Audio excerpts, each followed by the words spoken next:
Welcome everyone to OTech Pros. We are here on our new day and time, which is now Sunday at 10 a.m. Eastern Time.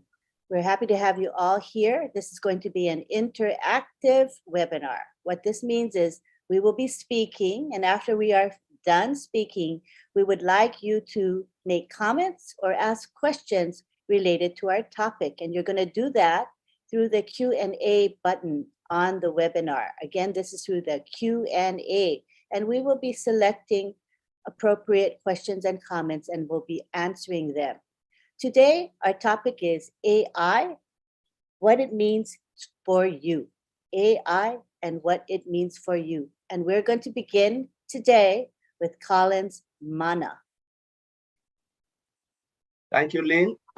Thank you to all those who are watching. I'm glad that you are here again to take something out from this webinar, which is on passive AI, what it means for you.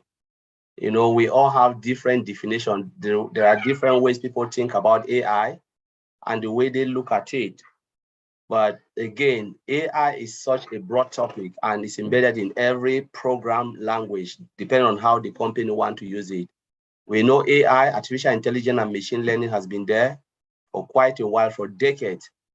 But this is the time that most companies, especially on passive, which our company is using AI and has used AI, you know, to build all the software from scratch. Everything is in AI. There is no way, you know, Mr. Ash Mufara is a lover of AI, and he knows that with AI, this is a generation. Now, what is really AI? They said AI. So AI is the simulation of humans' intelligence processed by machine, especially computer. It is what? The human's intelligence processed by machine. It's simulation. So you simulate human brain or you simulate machine to behave like humans. This is the way the world is going, especially when it comes to technology. And thank God, Ash Mufara and the tech guys in Hyderabad, they've used everything regarding AI. Now, you know, in other words, the way they develop AI, you know, so the AI is being developed, you know, within the computer system to perform tasks that normally requires, or, you know, sometimes that are repetitive tasks. So they've decided to program computer to perform those tasks that normally humans would do, especially those repetitive tasks. And some of those tasks are what? They're talking about, you know, visual perception. You know, we talk about visual perception. Machine can look at it, visualize things and understand and look at you and say, this is what you are trying to do. And that's one. We are talking about speech recognition. Machine can recognize speech, depending on how they program it to recognize. We have voice to text, text to voice, you know, and OnPassive already use that in most of the programs or products that we have. We're talking about O Academy, we're talking about O Connect. So they've used all of that. We're talking about Sonar, the chat box. So we have it in Sonar, text to voice, voice to text. That's artificial intelligence. We're talking about precise decision making. So machine can decide, you know, when they code it, it can make decision. You know, there are a lot of roles that we're talking about our heat map, talking about our O Tracker, you know, O Tracker is there. And we talk about heat map within O Tracker that marketers can look at it, can tell you precisely where you can pay your attention to where your customers are located, instead of throwing funds everywhere, throwing everything anywhere where you cannot see it. You know, that's loss of money, loss of a lot of things, but machine can make decision for you, you know, and we are the one feeding those information. That's why we're talking about language translation. You know, machine now can translate language, program computer to translate language. We're talking about multilingual translation. We have it in O Academy, we have it in O Connect, where you can select the language that you want, and machine will take that decision for you. Machine can say, okay, this is the language, or look at your geolocation and said, all right, you are in England, or maybe you are in Japan, or they look at the geolocation and said, all right, whatever is coming, to look at that geolocation and said, okay, this country is Japanese. So let's hit Japanese, and it will just translate automatically. Or if you are there, you are not a native speaker of Japanese, what you do, you select the language that you are comfortable with, and you can follow your program. This is a game changer in O Connect. So this is AI in the making. So on Passive, of use that and build everything with AI. People have different things, different understanding of AI. Sometimes people look at cookies and they say, wow, this is AI. No, it's not AI. It's just because your computer have just captured a lot of those things, the IP address of capture it. And every time you visit a site, try to do something, maybe a sales site, and then they've captured your IP address, and then they can send you all of those things and more until you go and clear your cookies. Then you will never receive it again. That is not AI. AI is about making the system more robust, making the system more fast. These are the way AI works. It look at things, make decisions, making things more easy. When it comes to coding, remember AI is coding language. They code it, and they embed everything. So it captures all of those big data, analyzes, and then do things in a way that human beings will do. So there are a lot of areas. But remember, we are the one feeding those information into the computer for the computer to be able to work precisely. For the computer to be able to understand and do stuff. And you have to build upon that until it reaches a stage where the computer will be perfected and can behave like humans. We have that in most of the things, from the data center to database to all the products, everything is embedded with artificial intelligence.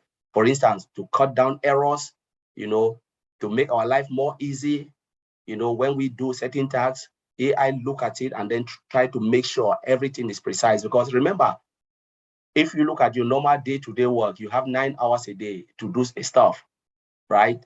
9 hours. How many hours within that 9 hours are you effective and efficient? Maybe it's 2-3 hours.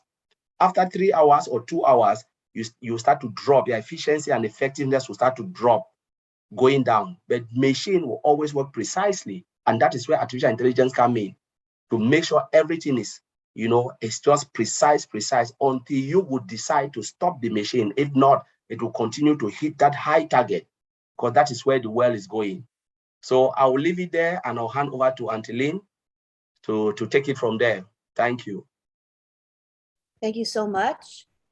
We will now go on to Oliver Fonte. Hey, everybody. Good morning, good afternoon, good evening, wherever you are. My name is Oliver Fonte. I'm talking from Baltimore, Maryland, and I'm your friend. Today's topic is AI. And when you look into AI, everything on Passive is AI. Remember the three items that Mr. Ashmo Farah has explored to build all our products: artificial intelligence, AI, automation, and integration. We'll be talking more about AI, machine learning, and a little bit of, when we talk of AI, you also have to talk a little bit about automation, because AI also automate, and AI has empowered the possibility of yesterday to become today technology. If you look at the world today, AI has been there a long time ago, but people, these tech companies didn't exploit it. But today, our CEO has taken that advantage to exploit it, and a lot of other companies, they've been in AI also, but not from scratch, like OnPassive. OnPassive has taken it to the next level by creating or developing all our products with AI from scratch. That this is a plus. It's expensive, but it's worth it, because he wants to serve our customers. He wants the customers to have the best and the best of it. AI is the ability for machine to learn and act intelligently, meaning they can make decisions, carry on tasks, and predict future outcomes from what they can learn from data. Remember, like Colin said, we are the one that we feed the machines with this information, and we feed these machines with information. The more you ask questions, the more the algorithms or the machines, they better themselves, and they will serve us in the kind of a better way, and things are going to be more efficient and faster. And when you look into you look into our sonar, you look into our OChart also. Look at sonar before when we had sonar a few months back. It was not like that, but today, if you look at it in sonar, any question you ask sonar, anything that is within our products, within OnPassive, it gives you the answer, because the data scientists, they've taken all those questions that sonar that were not coded into the system. Now they've been coded, and now the system is able to answer all the questions. So as we are going into the market, as OnPassive is going into the market now, the perfect things that is more efficient, that we are going to enjoy it. And remember what the CEO told us one time about OChart, that OChart is going to be that employee that will be working for us all around the clock, and it's embedded with artificial intelligence. Then now let me go into the various type of AI that I saw that is within. The CEO has tapped into them, and all our products are embedded with all these other AI features, like reactive AI. The reactive AI, that's the way that this program is to learn about past and future based on input it receives. It also filters spams. For example, look at our omail.ai. It filters spams. We don't have spam folder. We don't have junk mail on any folder in our AI. This is a very big advantage that we got with AI. This is one of the most powerful features also that AI got in our omail.ai. It also dictates what you can shop. It dictates what you can shop, like our e-commerce or shop is good that they are going to use it, because using also our O-Tracker and O-Traffic, they're going to also benefit from it. Our e-commerce, they will narrow you where to buy, how much at that particular location that you are, and they can tell that on this, when you go to this store, this is where you have those goods for this particular price, because they must have scanned the whole that neighborhood or the whole of that area, that this is the store that has the cheapest price. It's $10. That is $10. The other stores, they do have $15. $10. It helps you now to dictate your shopping habit and make you to shop intelligently. That is reactive AI. Come again, we have limited memory AI, artificial intelligence. It's used past data to improve later use for today. It uses the past data, because all the data that is coming in, like Colin just mentioned, like Colin just said, that they use all those data now to code. Those are the questions that we ask. When you ask, they use the past data now to write the code to perfect the system that is going to be working for us. Come again. AI also use, like we said, use the past data to make prediction in future. It has that ability to read its environment, use its historic data to make decisions. Like I just said, in reactive AI, it also helps us to make that decision, that perfect decision, that we will not spend money carelessly. We will shop intelligently and wisely. That is AI. Like now, most of the stores are going online. People shop now online. Even grocery in the houses, they shop online. So it helps you now to make that good decision to shop for yourself, both grocery and whatever. And a lot of business now, they've also divert now online. You see that there are more jobs now, online jobs. There are more delivery jobs also. Why? Because that's the cost of AI. Those are the advantages that AI brings now on the table to us. We also have theory to mine AI. It has that capability to understand emotions and replicate them, such like human. It's in our sonar also. AI has emotions. It behaves and when you come to sonar, to our sonar, it has that emotion that can also, when you let's say you log into AI yesterday or last week, when you come back in future, it's going to recognize you, and with emotions also.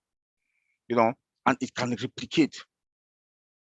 So these are the three powerful type of artificial intelligence that I saw that is in all our products, that the CEO has tapped into them, and we are getting there.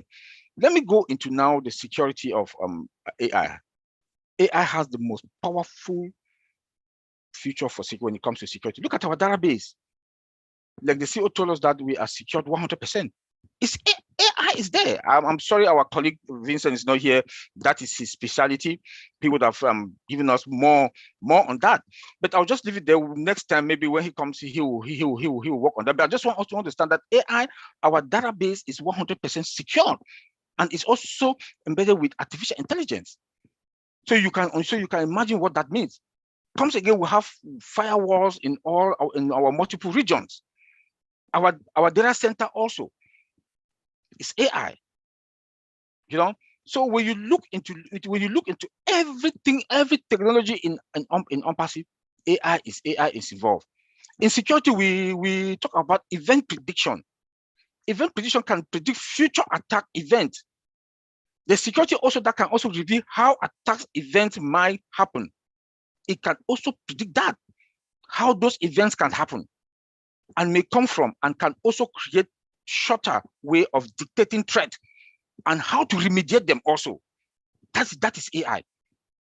Tell me which other company that can have AI in all their products, and that AI comes with that can detect threat and how to remediate those threats. When they talk of remediation or mitigation, is how to fix them. This is why we say it's very, very powerful AI. Come again, we do have the automated dictation action. When AI dictate any attack, it might lock that system, the server, immediately, and prevent users. Also shut down all the various system ports and block specific traffic from getting in. This is powerful. This is the work of artificial intelligence doing this, and we have that in ONPASSIVE. You cannot beat that. Mr. Ash Mufarah really tapped into everything, that even right up to our security. Yes, in security, we don't say 100%, but at least I can give 98% on between 95 or 98% on that, because of the work of artificial intelligence. Come again, you have real-time monitoring and alert. When you talk about real-time monitoring of alert, AI takes control and react to problems, and also let everyone knows what happened, why, and when. So it helps the tech guys. It helps the tech guys to like dictate and ease them up for remediation, to fix if there's any attack or if there's any threat in the system, if there's any risk in the system. It's not like before we have to do things manually, but now everything is automated with artificial intelligence. Okay, it also has that robust data control. There are a lot of data leak that happens these days. Several security vulnerability, they are also direct result of unauthorized people who get into our system. Even right in-house, in most companies, you have people in-house that are also dangerous. That's why when the CEO told us last time, I can't remember, maybe that was last year or beginning of this year, that the tech team, the tech guys in Hyderabad, their jobs are being divided. You have privilege only on what you are doing, permission on only what you are doing. The task that you are doing, that is where they give you that, they give you permission to do. You can't do any other task or you don't have access to any other application that you don't have that task. Even in the application that you work, you have limitations. You have limitations because you don't trust anybody. You do not trust anybody in security. Because the bad guys are mostly people in the house. They are mostly people that are in-house employees. That they will steal or take password or credentials, give it to their friends outside to attack the system in-house. So you don't trust people. So now comes the work of AI. That AI has eased up things to us, the IT, the security guys. Now we will be able, a task that we can do, we can take about 8 hours to investigate, troubleshoot. Now AI has facilitated things to us. now tell us where and point to where the threat is, and we fix it in less than 1 hour. But this is something that if you want to troubleshoot, it can take a whole day. Before, manually. But now we can do things easily. Let me go into some advantages of AI. Productivity is going to improve. Avoid human errors. That one is very, very important. To avoid human errors, like what I just said. It avoid human errors. Human errors in the sense that when you do things manually, at times you're tired. Within 8 hours a day or 10 hours a day that you work, you can only be productive for 5-6 hours.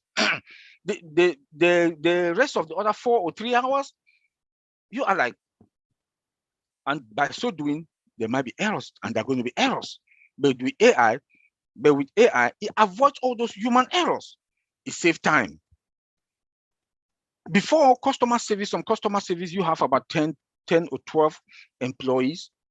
The company pays them, but now 1, 2 is enough. With AI, 1 or 2 is enough. Because now AI is going to speed up things. AI is going to help also to save that time. You know? And the system is more secure, like what I just talked about security. What I just talked about security, that the real-time monitoring, because it monitors the system and the alerts that comes in and notify the IT techs for them to start to fix. You know, it's more secure also in the sense that if there's any threat that is coming in from in or out, it blocks the system. It blocks the system. Then, like Connie just talked about repetitive task. It reduces that repetitive task. It reduces the repetitive task and make the system now more efficient. This is the work of artificial intelligence. You know, and more job is going to be done. Productivity will increase. Demand, companies that they do have high demand, they'll be able to meet up with their demands. Yes, I know a lot of people will say that. People say that AI is going to take jobs. No, it's going to create more jobs. AI is going to create more jobs than even what we have today. AI is going to create more jobs. So I will leave it there, Antilene. Thank you. Thank you very much. That was great. Now we go on to Andy Burks, who can say a few words, more than a few words. Go ahead. Oh, you know me. I'm counting. Go ahead. Yeah. Here we go. I love this stuff, and I'm not, as many of you know, technically minded. So for me, the AI is quite simple. You know, Collins has mentioned that it translates automatically into various different languages. Now, if you look at the world, the most spoken language in the world is Mandarin Chinese, because there are 4 billion of them. And then it's, believe it or not, it's Spanish and then English. So we're the third on the list. But if you have South America as a market, because you have the facility or the capability to be able to communicate with these people simply by discussing as we are now, and it come out in text in their language, how many more sales do you think you'd get? How many more clients do we potentially think we could have? Now, I love the fact that for me, the artificial intelligence is going to build me a website which will change daily. Now, why is that happening? Because what the artificial intelligence does is it looks at what customers like. Collins has mentioned it and Oliver's mentioned it. It's going to mold or change our websites, change the sales funnels or the capture pages on a daily basis. How many people see these adverts every day? And the adverts seem to change month on month on month. Yeah, you have an advert on TV offering you something, or you see an advert in the paper, or you see an advert on Facebook.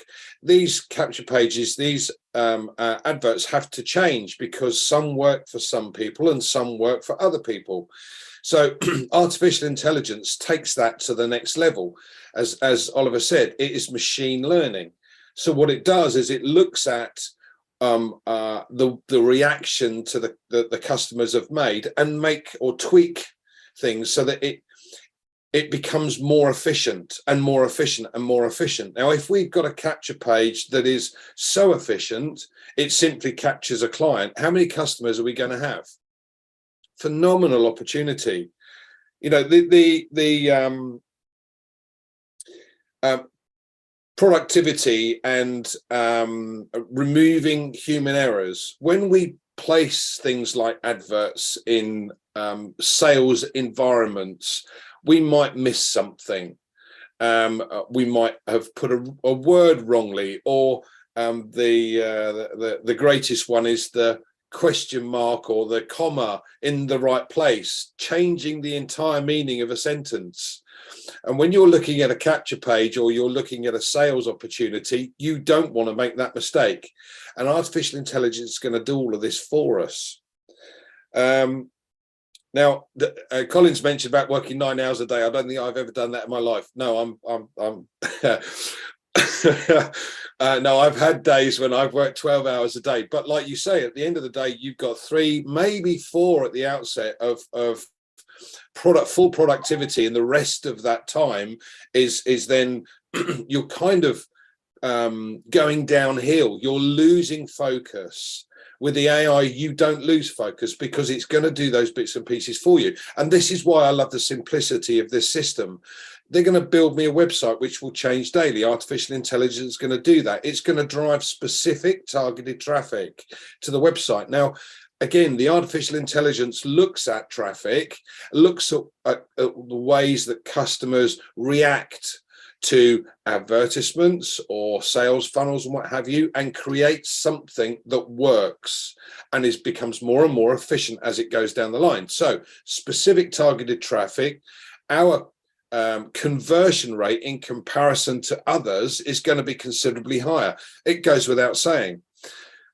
We've got the daily sales funnel that changes, but it's going to then close that sale for us because it's doing all the bits that us humans don't like to do, the simplicity of it. So it closes the sale and then it deals with all of the customer support. And Oliver mentioned about the chatbots that we have. So if there are issues, customers are going to get exactly what they need because of the chatbot that comes online. If it takes it to a certain level and the customer still needs something, then we have someone in the background. Now, again, the data center, you mentioned about, Ash mentioned about the number of employees it has, or Amazon Web Services have in one of their data centers, 1,100 odd. He said for the data center that we have, it's maybe 3 or 4. That's a time saving, that's a manpower saving, that's a cost saving as well. And everyone likes the cost saving because where does it go? More profit comes into OnPassive and more profit is going to be passed out to the founders over time. Fantastic. Spam.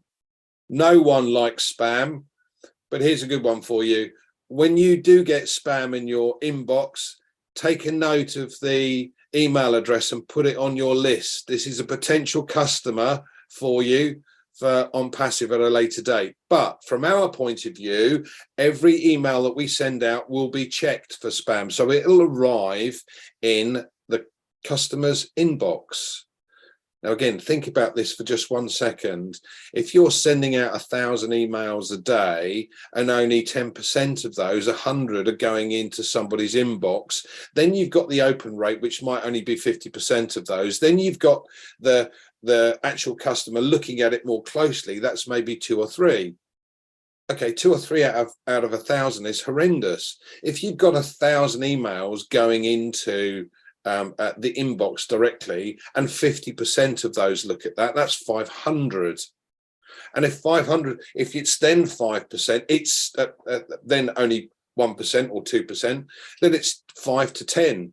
It's far, far greater than anything that's normal, based on the fact that we have this system that says, look, it's going to take all of those spam words away from us. We cannot send emails out unless they are spam free, which means it'll end up in somebody's email folder inbox and not in the spam box. And the time saving, Love that.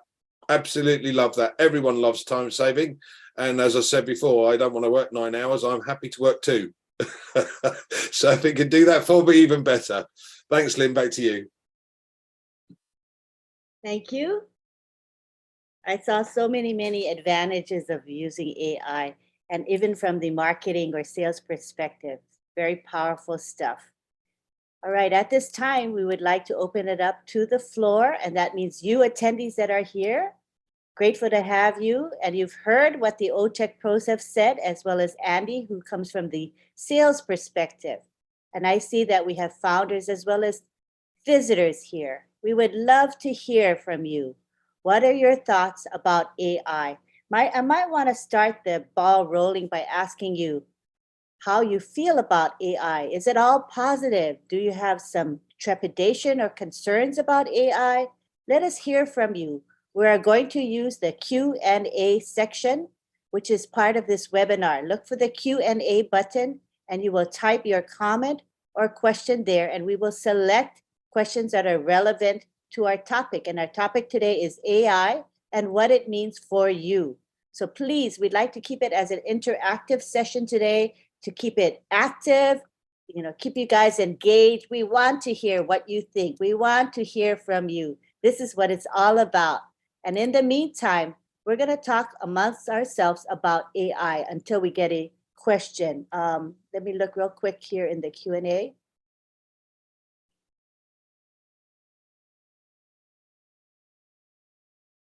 Oh, okay. I see one relevant question so far, and that is from Ibrahim Saeed, who is in Ghana. And he asks, please, does Google, Facebook, and Amazon use AI? And so Collins answered it. So he said they may be using it, but in another way. Not sure if they are fully using AI. So we might want to elaborate amongst ourselves to Ibrahim's question. Again, he's asking if Google, Facebook, and Amazon use AI. Yeah, let me start. Yes, they use part of it, but not fully from scratch, like OnPassive. They have some other products that they have AI, that they tap into AI also, but they do bit patching. The advantage that OnPassive got with that of all the other tech companies that is now also that they want to get into it is that what they do, they patch, but OnPassive, we got all our products from scratch embedded with artificial intelligence. That is huge. That is where one of our sister, Dr. Peckham, said that Mr. Ash Mufarah is a disruptor of the system. Because with AI and machine learning, our products that are from scratch, it's like you want to build a house. You build your house from foundation with everything, all the appliances, the cabling, the piping from scratch. Then because you've seen now that there are modern houses now and modern things that have come up, now you want to patch. Those pipes are going to be hanging but outside. Those pipes cannot be in between the blocks. So now everything is from foundation, from scratch, and we do have a template on that. That is the big advantage that we got from all these other tech companies. And that's why we are ahead of the game, at least between 3 to 5 years ahead of the game.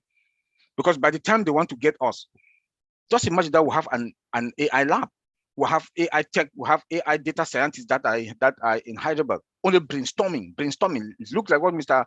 Ash Mufarah did. Most of our products, the 10 products are done. I'm sorry, most of our 10 products are done, but look at what he did. Now he's taking the cool, adding more disruptive features on top of those. Look at Omail, what he did with Omail. Look at what he did again with OConnect, that it has 1 or 2 springs to come out. So we can add more and more and more. Our system will still stand. They will not blink. All the products they can carry because we have a solid foundation. But the other tech companies, I don't like calling their names, they cannot. They will not, except they want to start from scratch. And if they want to start from scratch also, it will cost them a lot of money. Thank you. Anyone else? Oh, please. Sorry, please. Can I just ask Oliver? I understand the concept of patching, but what difference does it really make as far as software is concerned? So when you patch something, you're simply taking the existing coding and then adding bits into the coding, making it more difficult to integrate. Is that correct? How does that work? Oh no, yeah. Let me say this: when you patch, you take the existing product, you try to add stuff. It get to an extent you cannot add again, because the further you want to add more, the system will crash. You know. So, but with us, with OnPassive, with our products, you can do what you want to do. Like, look at what the CEO is doing now. Like I just said, it's adding, because we are from foundation. But in other words, what he's done so is let me explain this, Andy. Just explain this how patching works. You know, with patching, for instance, you build like Oliver said, you build an existing house with a structure. At that time, it was good, right? That is the format you build a house, because everyone was building the same like you. Now modernization come and you want to change a little bit of things. The house will not be the same again, because you are using new stuff to put it on an old house. Because if you break down all the house, you have tenant in that house, you break it, or the tenants will leave, and maybe you lost a lot of income because you're not generating income, because you want to build it everything again. So what they will do is, most IT companies just said, okay, I will take a little bit of this new piece of technology, see how I can hang it to fit, so I can sell it, because it's about making money. It's about making money. So they just take it and hang it there and then sell it, make it there, sell it. As Oliver said, if you continue to do that, everything will collapse. There will be a time where you cannot do it again. The only thing you can do is start to build everything from scratch. So, and to build everything from scratch is more expensive. To break it and then build everything again is more expensive, and nobody will wait for you. So if you like, if I put this into contextual terms, like building the Burj Khalifa, for instance, they go 3 floors down first to build the foundations. Yes. So that's the template that you're talking about, Correct. if you like. And from that, they can then, add bits and pieces, add bits and pieces. But because the template is there, the base is there, you could tear the rest of it down, but because the base is there, it would make it quicker to rebuild, correct? Correct, yes, Right. correct. But remember, if you build it, the foundation, this foundation can take 10 stories, right? That is the original plan. If you add 11, 12, maybe it will sustain it, but can you go 13, 14? Maybe everything will collapse because the foundation cannot hold it. So that's the reason most companies don't do. That's what they call patching, because you're trying to add something on something that was not really the original plan to do that. So you're just trying to hang piece and survive hang piece. But if you continue like that, everything will just crash, just break down, and most companies will just, at a certain point, they say they cannot do it again. For instance, so in effect, what we've done is having built that foundation with integrated AI. Correct. This is built for a 1 kilometer tall building, but at the moment we're only 10 stories. Correct. Yes. Correct. Yeah. That's exactly, yes. Got it. Yeah. Because AI is the order now, except something will come. And I believe if something comes, OnPassive, Mr. Ashmore is someone who always think ahead. He will start to be creative before. Some companies just refuse to innovate. But Mr. Ashmore is an open-minded person who will always be there to innovate. He can start and build something. Remember, he said they can build 10 OnPassive, different. So there is always the income to start another generation. Say if something comes which is more than AI, before we even know, Mr. Ashmore already started it. That will sustain again. But most companies, they refuse, like Samsung collapsed because they refuse to innovate. They said, no, we cannot change. They will just want to stick on their own way. But Mr. Ashmore is an open-minded person, because somebody will ask, what if something comes more than AI? Mr. Ashmore already have a plan for that. He knows this structure will be there. People will be using it, but he will start to create something before we even get to that place. Yeah, then in addition to that, like Mr. Ashmore always said, the CEO, that Connect Unlimited. Unlimited. Tell me which company that can say that some of their products are unlimited. None. Look like Google.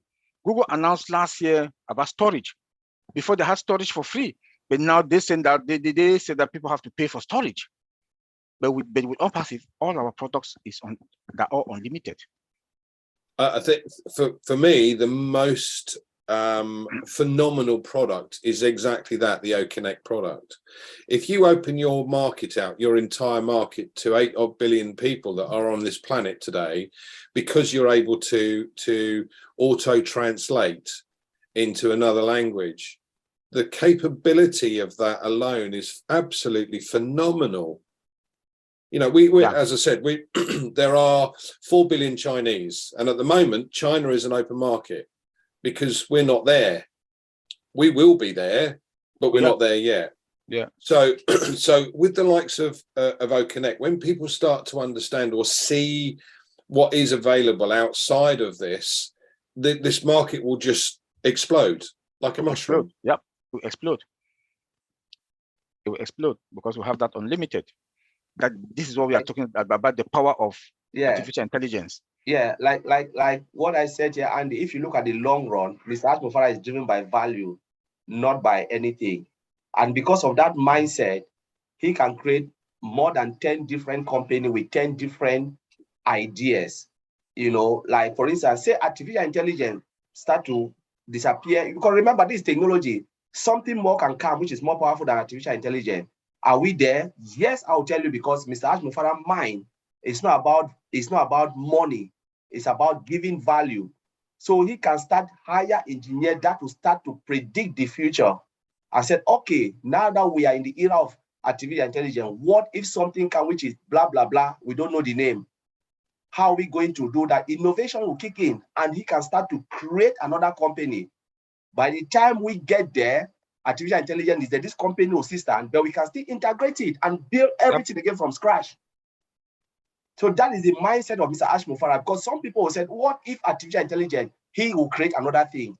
But this other company, the reason why, look, we are talking about Nokia, the biggest company that collapsed, because they refused, they didn't predict the future. They didn't see, you know, Android and see like the iOS, you know, Play Apple Store and all of those things coming into play. They just stick to their own because they think they are big there, nobody can beat them. And they were just about money. And that's why they collapsed. So Mr. Ash Mufarah already, you have looked at all these companies. The reason why they collapsed because they refused to innovate. And he said, we are preparing. So those people in the innovation lab, they are the one looking at the future and said, what if this happened? Are we prepared? Mr. Ash said, yes, you do it. Let's start to get ready.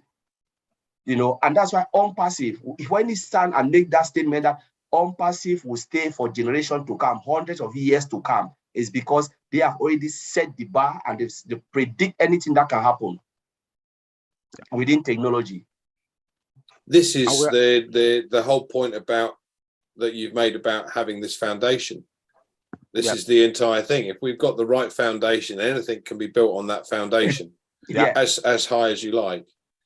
That's what makes it this more exciting for us, certainly, as you say, because we have this capability now to be able to go on for generation after generation after generation, because we've set that initial plan. And although things will change, this technique at the bottom, this foundation at the bottom, is solid enough to withstand, and they're 3 or 4 years ahead of everything else. Correct. Yes. Fantastic. I'm understanding. Thank you. Darlene. Oh, sorry, I'm focusing on the chat. I'm trying to encourage people to go ahead and interact with us through the Q&A. I do see some comments in the actual chat itself that I would like to share, but it would be good to shift them over to the Q&A. Tina says she's talking about OnPassive systems. She says they are built with the foundations built for future additions and or integration, and not as an afterthought. Genius thinking. That was and I guess we're talking about the fact that the afterthought is patching, isn't it? When people say what we have is not adequate, we better start patching. Am I right? I don't see OnPassive to patch, because we have a solid foundation, and our technology, just the integration part alone on it, speaks volume. And the way I structure it, we don't know that much the inside how it is. We are talking by just visualizing and what AI can do, but we have a template that anything Mr. Ash Mufara, if there's any new item or new technology or whatever new that comes, is going to fit on that template. Yeah. That I don't see on passive patching. Yeah, so like, let me add to what Oliver said. I just mentioned it here. If there is new technology, they'll start a new one. They will not patch. If there is a new technology, for instance, we are talking about what do we use now to build all of this AI? We use JavaScript, we use Angular JS, we use Bootstrap. Just say something come, which is not that, because remember there was Visual Basic. Most people use Visual Basic to build their technology and stuff like that, write the code. But now we're talking about Bootstrap and all of these things. So just imagine something come more powerful than JavaScript, because they are bringing a lot. You know, for Mr. Andrew to patch, he will hire those people who can write those programs, and then they will start something, you know, and start to write it again from scratch, building everything from scratch. Why the exist one is there, they are building, they are seeing a way to integrate it. I think that is the innovation. When Mr. Andrew is talking about innovation of stuff, they have started looking about the Internet of Things and said, what if this come? If we predict the future, say something new come, can we integrate it? Do we have it dynamic where we can start to write different things and change the program? It's easy for OnPassive, because Oliver said there's the template. They already put everything, and they have predict future eventualities. Things can happen, things can change. You know, the way of writing code can change and program, and they know they have that understanding to change as well. Okay, Because the worst thing is if you cannot change. The worst thing if you cannot change, that's when the problem starts. Yeah. Then let me also add into this. Remember that most our technology is hybrid. Almost everything in OnPassive technology is hybrid. It's unlimited. Just these two things alone, hybrid and unlimited. What does that tell you? That the way our technology is, we cannot patch. We cannot patch. We can create something else, like Connie just said. Mr. Ash Mufara can create another technology that is going to be integrated with the other one, and is going to be hybrid. Not only hybrid, it's unlimited. Therefore, we can do anything with our technology on that template. Nothing is going to happen. I don't think there's anything, that language of patch, that we need to patch in OnPassive. I don't see it to happen. The way we look at it, the way Mr. Ash Mufara has put things together with the tech guys in Hyderabad, we don't see anything like patching. When you think about hybrid, you think about unlimited. It clicks. Automated. Those are the things that tells you that in technology, there's no way for us to patch. Yeah, Lynn. Okay, good. Thank you. That's a reassuring presentation, Oliver. Thank you. Okay, let's go to the Q&A now, and I'm seeing more questions and comments coming up. That's excellent. Keep them coming, people. Let's then use the Q&A. We have Mayan, who says his or her concern is about whether AI will create unemployment, because AI can do virtually everything that humans can do. So there's a concern or some anxiety there about people losing jobs because of AI. Could one of you or a bunch of you respond to that?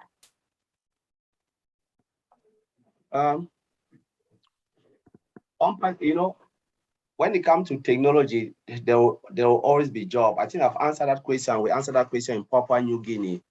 So people shouldn't be panicked. It's just, you know, AI is just there to help us to assist with the repetitive job. But remember, technology comes in, clear some of those jobs out, and then bring new jobs. Even the amount of jobs that technology will create will be more than the jobs that people will lose. The only thing is, if we humans are dynamic, because remember, we are dynamic, we are the one creating all of this to make our life easy. It means if we can create machine to do that, we have to be dynamic.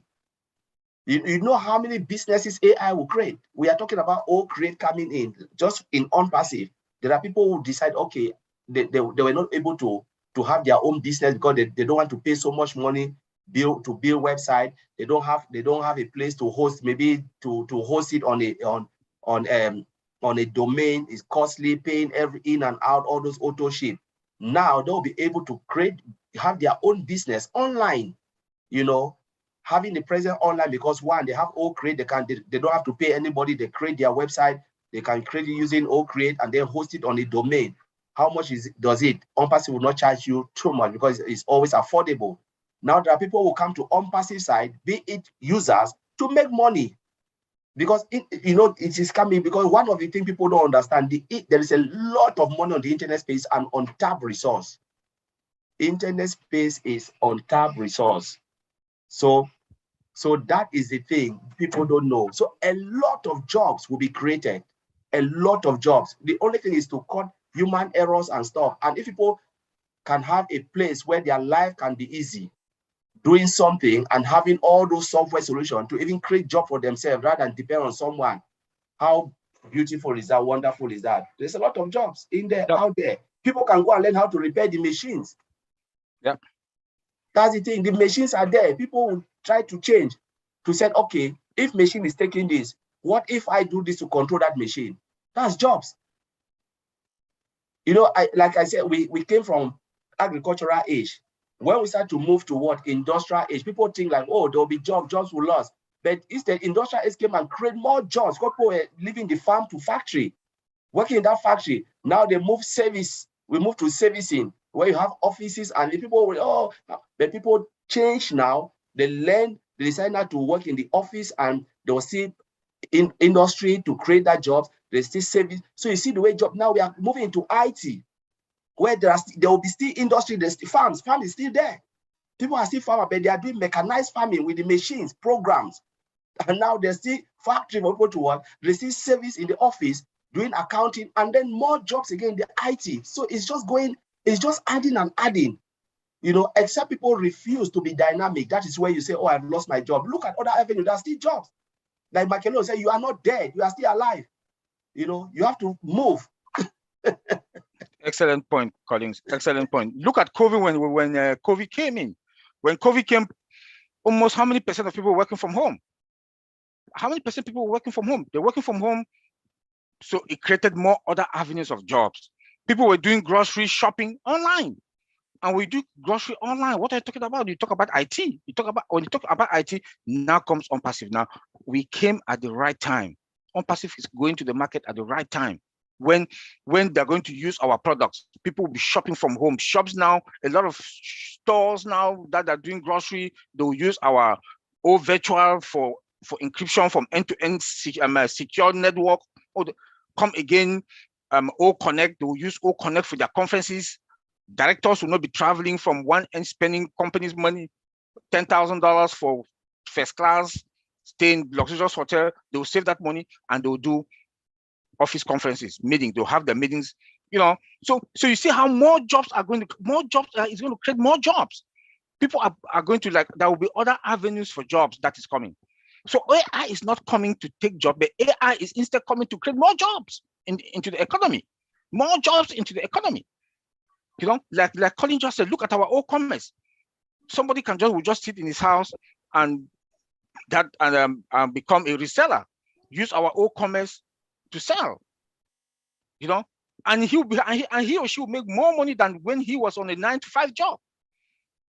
That is the power of artificial intelligence. So there'll be more jobs created. Only on-passive alone can create more than how many million resellers that will come and take our services to be resellers. That is jobs, and they'll be more comfortable. Yeah. So people should not be scared. Yeah, sorry. Go ahead. You've also got the opportunity that this brings is the fact that if you take O-Connect as a good example, we have at the moment, we're using another video conferencing which has its issues, especially if you're in Africa, for argument's sake, or Papua New Guinea. There are connection issues. Now, if you take away that, because the artificial intelligence is providing those people with bandwidth so that they can remain on the call, then it does create more jobs, particularly because 97% of people that try and make money online fail. And this is why on-passive is the difference. Yeah. On-passive is going to force you to be successful because of the system that's employed. It's absolute genius. And if AI has a part in that and allows people from the wildest or darkest environments of Africa or Papua New Guinea or Indonesia, it doesn't matter. If you've got an internet connection, There you go. You're going to be able to find work of some sort or another. Thank you, Lynn. And to Let add me to that, add Lynn, more. Okay. okay, I wanted to add something. Have you think about the number of jobs that Academy will create? That's where I was going. Have you think about the number of jobs, teachers that are there? Some of them are retired and they need money. Maybe they didn't really build proper pension, and this is the time that Academy can give them. There are teachers that have finished, they don't even have jobs, and now they can start to put their courses online, and they'll make so much money. Because just imagine you put like from one module to the other, it will create even 1 million jobs. Academy, from fishing to sewing to swimming, just name them. Countless of them. Everything you go to Academy, you type it. I want to learn about this. I want to learn music. Is there. I want to learn this. Every sector, accounting, sales, it's there. You meet people talking about sales, and you can pay, take a course, have certificate, and boom, there you go. That's jobs coming again within Academy. Awesome. The point is this: we should not be scared. Only on passive alone, the amount of jobs that is going to create in the 196 countries that have complied. The amount of jobs, we should just look into it. We should not block our mind. Just look into on passive alone. Connie just talk. I want to talk about Academy, and Connie just hit it. He nailed it, because only Academy alone can create jobs in all those 196 countries. From math, chemistry, biology, it's the same for high schools all over the world. You have professors that can take it if they make just $20 a day for 30 days for with Academy. For 30 days, that's how much? That's a lot of money. But just think about it, Oliver. Every single one of us has a skill of some sort or another. Yes. Yes. Every single one of us. Yes. Yeah. So Even we should not me. be scared. Yes, Andy, yes.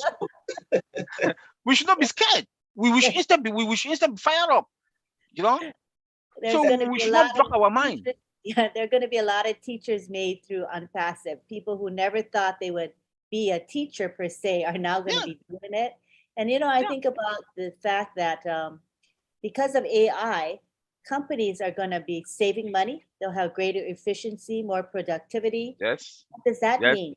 Expansion for these A businesses. lot of expansion. With expansion comes hiring ability, right? They have now the money to build bigger and hire more employees. So to me, all of that AI is actually creating employment versus taking away employment, in my opinion. All right, let's go on. Sorry, Lynn. No, go ahead, Andy. I like the fact, if I relate it to financial services, Academy is phenomenal, because we used to have to do training courses. So you'd have 25 or 30 people on a training course spread over a week. All the hotels are paid for, which cost the company money, obviously. But if you have various modules, not only can students go back into those modules on a daily basis and go, oh, I missed that point. Yeah, now I can learn from that. They don't have to leave their home. They can do everything from once. So it saves the company money. You've got a trainer that teaches or puts this thing online, and every new recruit that goes through the system uses the same system. How smooth, how efficient that is, and what a cost saving. Now, if you're going to use that cost saving elsewhere, everything is moving, as Collins and Oliver has said. Everything's moving. As we have the agricultural age and the industrial age, and now we're moving on to the information age. And information will change to something else, the technology age, or whatever it might be. But as things go, more and more opportunities arise. Simple as that. Thank you, Lynn. Thank you. Anything else on the topic? Okay, let's move on. We have Joao Sordo. He's a regular attendee and supporter from Portugal. And he says, with Unpassive, AI for me means time and financial freedom and the best value ever created. And now we have John Menkafor, who is in Cameroon. And he says, you mentioned our security is at 100%. Are hackers and criminals not always a step ahead? Will they not be able to use AI tools to hack into the very secure AI system. Thank you for your work. Point of correction there. I didn't say Mr. Mankefo that our security is 100%. In IT security, you don't give 100%. Never. You don't. You give at least if you can give 99, that one is for God. And because you always give 1% also for the bad guys. Yes, the bad guys, they've also used AI, artificial intelligence, to come out with a software that they can easily break through systems. But the point is that when you look into OnPassive, you look into the AI that we've used, that Mr. Ashmu Farah has used, they cannot. Because we have what we call penetration testing also. That you hack the system, you test, you hack the system, you test. We have the automated one. OnPassive had the automated one. Mr. Ashmu Farah said that here in one webinar. We have the automated one, and there's a manual one also. So you can easily break into our system. Then come again, our database is 100% secured. I've never heard that before. The data, not the system, the data that are 100% secured in our database. Our database is 100% secured. You cannot be that, and it's because it is embedded with artificial intelligence. So the bad guys, there's no way for them. How can they even break through our firewalls? They will not be able to break through our firewalls because we have powerful security. If they even penetrate, they cannot get into our internal network, into our internal environment. They will not be able to get into our internal environment because I do know our statics and dynamic firewalls cannot allow them to penetrate, to get in that easily because of AI. Yes, we do understand that AI. The bad guys, they've also used AI to come out with software to counter-attack, to penetrate systems. But with OnPassive, yes, we cannot say they cannot 100%, but Mr. Ashmu Farah has done his best. That they're not able to get into our system.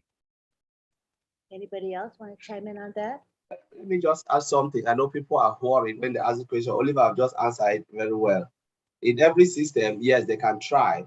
But remember, OnPassive has layers upon layers and layers of securities. This software is being built by humans. Remember, these hackers too, they are smart because some of them, they came out, they study IT, drop out, they didn't look for jobs. They said the easy way to make more money is to become hackers, So they are smart people. And remember, OnPassive is aware that there are people like that out there. And that's why they put in all these layers of security. Because if there is no bad, nobody will want to put secure. If there are no thieves outside, nobody will put fence around their house. So they put fence around your house because you are aware that all the thieves can come in. So when you build software, like Oliver said, you must make sure it is secured based, on your ability of security. All the layers are there. And if they try, the system dictated, that is how the security will be more stronger. They'll add more extra layer. The more they try, the system, they dictate that, they can pass 1, 2 bridge before coming in. That 2 bridge, they'll block it and then they'll perfect it again, create more layers again for you to be able. The more they try, the more OnPassive do. Every IT company is doing that. The more you try, they discover it. Even you have not even get in, they try to make it more secure. So there are people that IT security guys don't sleep. They are there to monitor everything, make sure 24/7 that the system is still standing strong. They don't just build it, go and sleep. No, there are people still looking at it, monitoring the system, every movement, they can see it. Daily report coming out, how the system is performing, So I just want to add that what Brother Oliver said is just 100% true. Let me also add to Mr. John Mankefo. You remember that AI comes with automated detection action. That when any threat comes in, threaten, the system dictate it and the attack and it lock automatic. That server will just shut down. The server will shut down. Then our tech guys will come now and look into it. It also has a real-time monitoring and alert, like Colin just mentioned, monitoring. We have a system that monitors both in and out. We also have the robust data control. We do understand that there's a lot of leakage. The bad guys can come in through a leakage kind of a way, but we have technicians also. Once the system shut down, they can get in. Automatic shutdown. AI has that capability. AI has that capability to shut down any server that a threat wants to come in. So those are the features that AI comes with. So we should not panic. We are in a very good place and we are fine. Great concluding comment. Let's move on to Manoj Jacob. He's in India, and he's saying, people are looking for a change from current circumstances. According to me, AI will be a revolution because today everything is scratched. So the possibility of AI is very high. Thank you for your comment. If any of you want to comment to his comment, feel free to do so. We have Jeffrey Morlock, who asks, how is AI used to add features or functionality to our products? How is AI used for adding features or functionality to our products? Meaning, I guess, to our unpassive products, the digital products. Let me answer that. I know, yes, Jeffrey, that's a good question.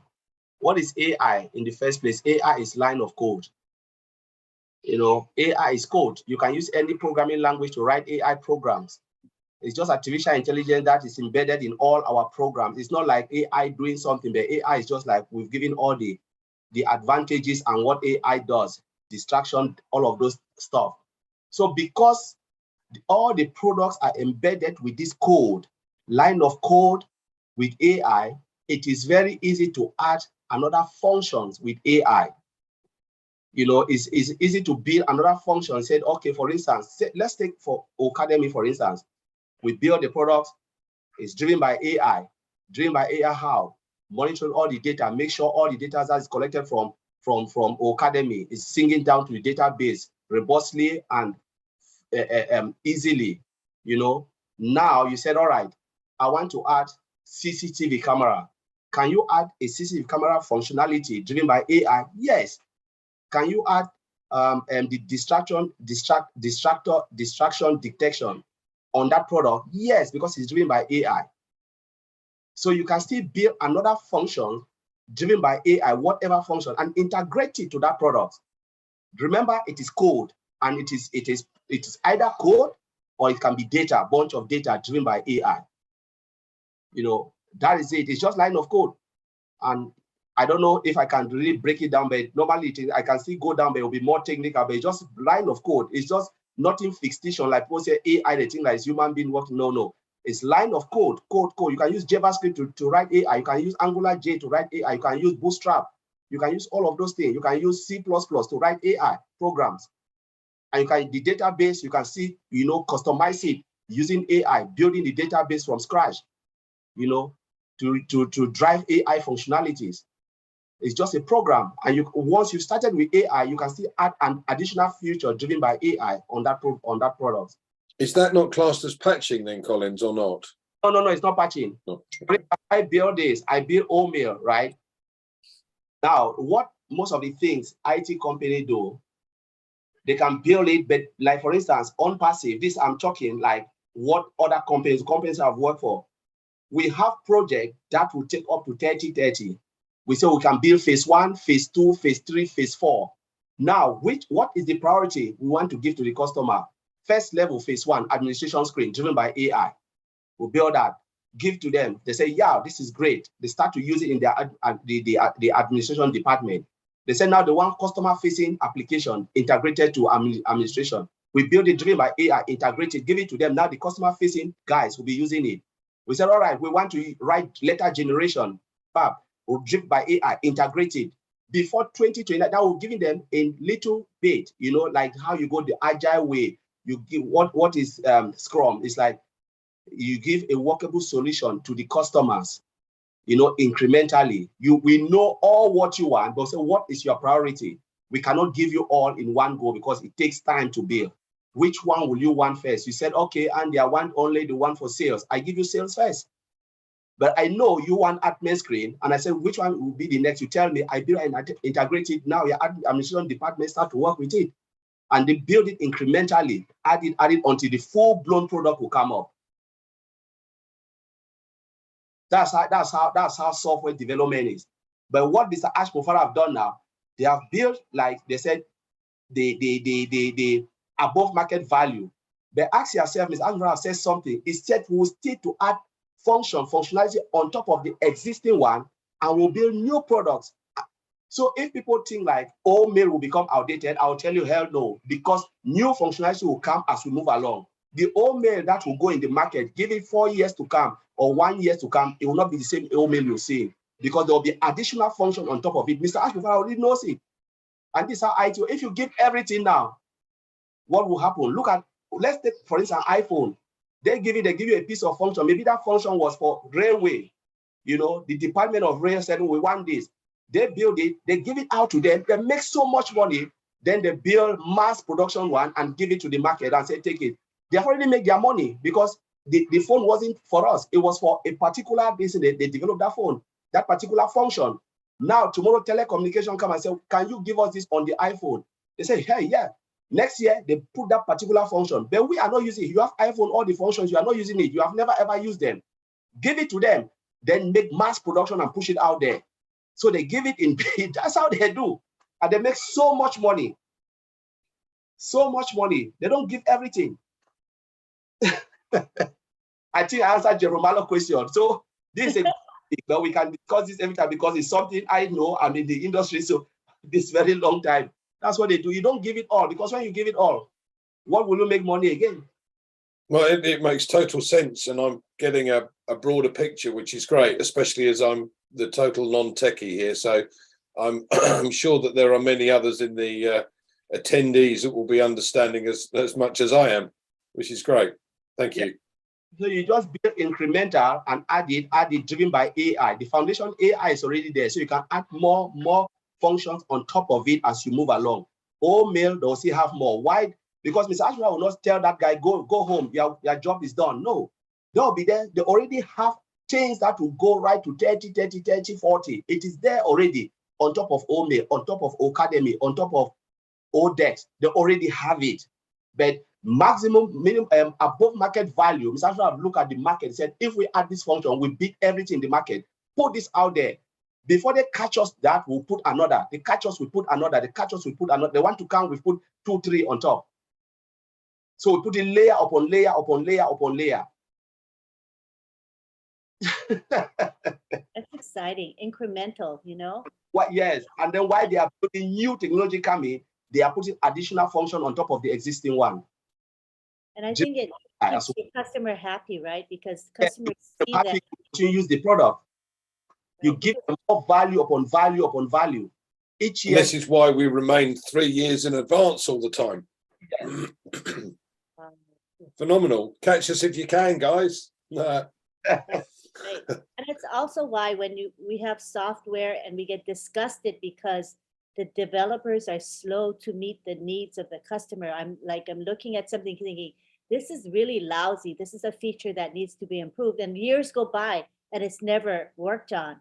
This is not what Unpassive is about. We will always be cutting edge and we will respond to the needs of the marketplace. I'm sure of that. All right, now we go on to Rose Mottel Hobby. I know I can't pronounce her name properly, but she's in South Africa. She's a strong leader in Unpassive, and she has a comment to make. Our CEO is very smart and does not prefer our products to be like those existing products. The AI and the machine learning existing within Unpassive technological arena are disruptive and will continue to be disruptive. Unpassive for life. Finally, we got a home called Unpassive. We thank God for the Mufara family. Beautifully spoken. Thank you. We have another question from Marcienne Himabu in the United States. And Marcienne asks, just want to know if AI is a product. Thank you, OTech Pros, for what you are doing. Wants to take that. Is AI a product of Unpassive? Oliver, do I have to take it? AI, yeah. Okay, go. AI is not a product. We have all the products we have, Academy, Connect, they are all built with AI from scratch. You know, these are code. It's coded language.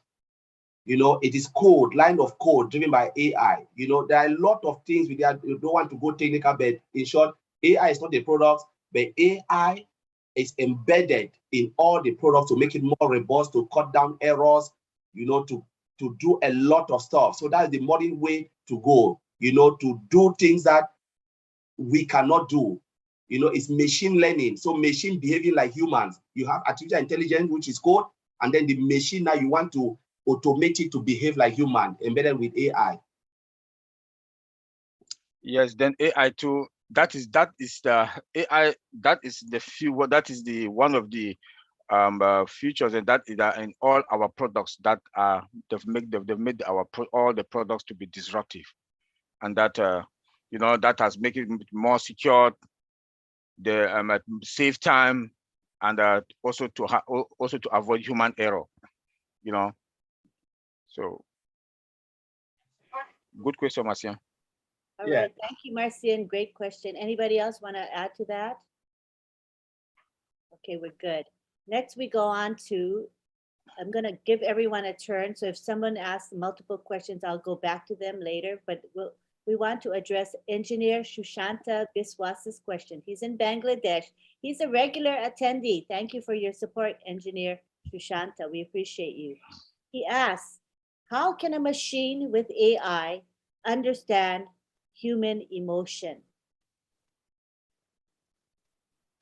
How does AI involve human emotion, I guess? Is that Can I Go go on, Collins? Go on, after you. I know a lot of things people will say, how can it understand human emotion? Machine can look at you, you know, the way you speak. That's a program. You know, machine can look at you, the way you speak, the way you behave, and it can say, oh, this person is like this. It's just the code, the line of code. Things that, for instance, how can machine even talk? Now we're having Sonar even talking to you, answer your questions. You know, it's just the way they have coded, and it's just like they can build it and build it and build it, put a lot of programs, you know, using our intelligence and then add it into the machines. It's code. Everything is just about code and program. You know, when you program the machine, the way you program it, the machine can behave like human. You can click a button and the bulb will go on. You click a button, light go off.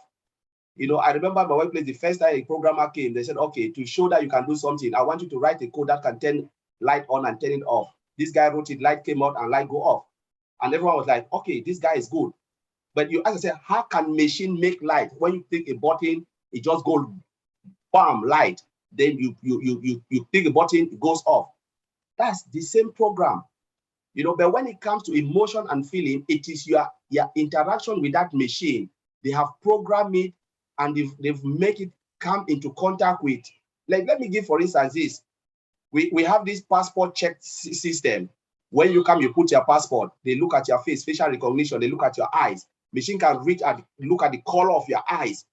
Because sometimes people think like your face, say, open your eyes, you look, it read your retina and said, this passport here is you. And then the door will open. That is what? That is a machine immigration officer standing there, checking you. They look at you, and even the way you will behave, they can know this person is not normal. And will just shut you down and say, boom, by the time you know, the people in person will come and collect you and say, no, it's not you. Because they are watching the camera and the machine is telling them your attitude, your everything. And this is program. It is a lot of code. This can be a topic for another day, but I just want to make it as simple that it is code. It is easy. Yeah, Collins, you said it all. I think it's fabulous from the point of view that the machine learns. So a machine will learn if someone's angry. Facial recognition, the way they speak, their tone of voice, whatever it might be, the machine takes all of this information into consideration and goes, ah, he's angry. All right, we won't laugh too much at him. Oh, this one's intelligent. He wants to learn this.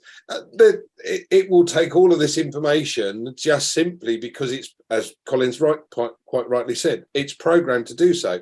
It learns from everything that's going on around it. So taking that facial recognition, it will know that I'm a happy bunny.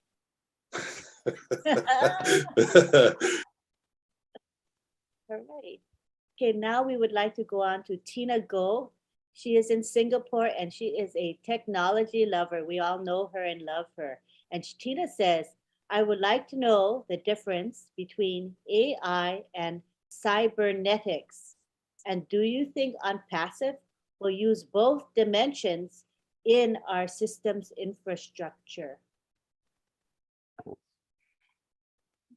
That one, I think maybe it's only Ash that can answer that question. I didn't get it. Okay, she's Right, asking the difference between AI and cybernetics. Okay, cybernetics. my understanding of cybernetics is machines that do physical labor or physical jobs. Yeah. So in the car industry, you'll have, you know, robots that put the chassis together and the engine in, etc. That's not AI. Yeah. It might be in our physical when we have the physical products that are going to come out. Maybe that's why I say it's only Ash that can answer that question. Can you deep into that? Yeah. Maybe Ash will want to do that and then implement AI embedded, but those robots, they are not AI driven. They are just programmed. Yeah. They're just programmed. Yeah. Yeah. That's good to know. Thank you.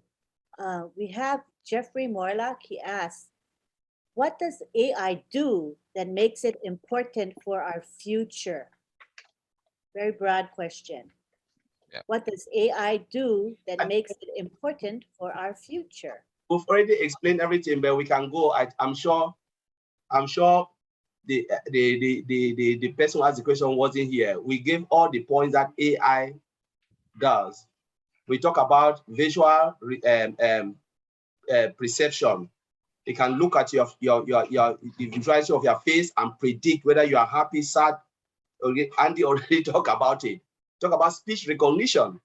You know, the way you talk, the way you do things, they can code it because they take a lot of words and they just take a lot of people of different attitude and code it until they perfect the machine to behave like human. That's speech recognition. We talk about decision making. Machine can make decision.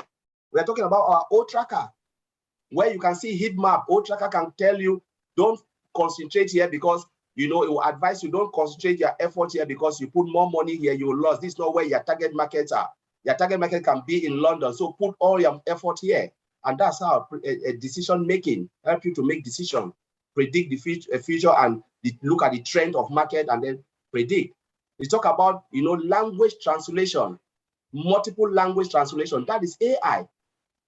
You know, we can go on and on and on and on. There's just a lot of things, and it's just based on coding and coding, giving machine this info. We are the one giving machine this information, you know, to do what we have asked the machine to do, repetitive things. Sometimes you're tired, you say, machine take over, and machine will take over, start to do it. And Tina responds, she says, Andy, I think you're spot on with the difference between the two technologies. Thank you for your insight. I appreciate you all. So Tina's appreciative of your responses. Thank you. I think we're kind of wrapping it up as far as questions in the Q&A, unless we have any additional questions. I think I've caught them all. There's quite a few that were not related to AI that we're not going to be talking about. Joao says, from Portugal, he says, AI will be the future teachers of all humanity. So that's beautifully stated. Anything else from our panel here? We're coming up on an hour and a half. Time flew by. We had a good active chat going on. We're trying to guide everybody to use the Q&A. This is our format. This is how we get to interact with you. You get to ask your questions and make your comments through the Q&A section rather than just through the chat. But I'm glad to have an active chat as well. People just shooting the breeze is fine. You know, that's good. But we also want to have specific questions and comments coming through the Q&A that we will address. But I think we pretty much covered them all. If you have any final remarks, Andy, any final remarks as we wrap up today? For me, it's the excitement. As I said, there are lots of things that I can do, and there's lots of things I can't do. And the beauty of the artificial intelligence, from my point of view, it's going to do the bits for me that I can't do, that I don't understand how to do. Yes, I'd like to learn, but that could take a while. Everyone wants it now. But the fact of the matter is that if AI technology is going to do the bits for me that I don't need to do or don't have to do because they take over that job for me, thank you very much. That's what it means, a hell of a lot of time saving from my point of view, certainly from a sales perspective. So love it. Thank you. Thank you. All right, let's take it now to Oliver. Final remarks. Yes, thank you, Lynn. And I want to thank everybody that are here today to listen to us and that they believe in us. Yes, AI will not take our jobs. AI is going to create us and bring us more jobs. OnPassive is going to bring more jobs, more resellers in. You know, just look into Academy. You know, teachers, go there and tap it. All of us, like Andy said, we all have skills, some skills in us that we can also teach. You know, so I just want to say AI is a good thing, and we should be proud to be OnPassivians, that the CEO, as a disruptor of the system, has used AI to take all our products to above market value, and the value that is going to bring to the market, we are going to benefit from it, and we're also going to use that money to solve a lot of problems around the world. Thank you. Thank you. And finally, we have Collins Mana. Yeah, so just want to thank everyone for attending this webinar today. Hope you all and we all learn something from it. AI is the way forward, is the future, and there is no way we can escape it. Technology is here to stay. It's not going anywhere, and that's the reason we must love it and embrace it, because it will create more jobs than even what is out there for now. And not only jobs, it will create well-paid jobs. So that's it, and we just hope that we see you again next time, and we love you all. Thank you. Thank you. And as we wrap up today, we want to thank our attendees for being here and for your support. Know that OTEC Pros meets every Sunday at 10 a.m. We run it for about an hour and a half. We want it to be interactive. So come back again next week and chime in, ask your questions and make your comments.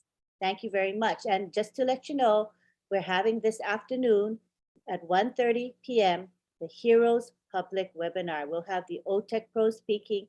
Andy Burks will also speak, and we'll have Red Redfern give an update about the company. So please join us. The webinar link is in the back office. It might be further down the wall than you're accustomed to. This is what's happening when we post. It doesn't always post to the top of the wall. So scroll down until you see Heroes and join us in a few hours. We appreciate you all. Thank you, and see you next week. Bye-bye for now.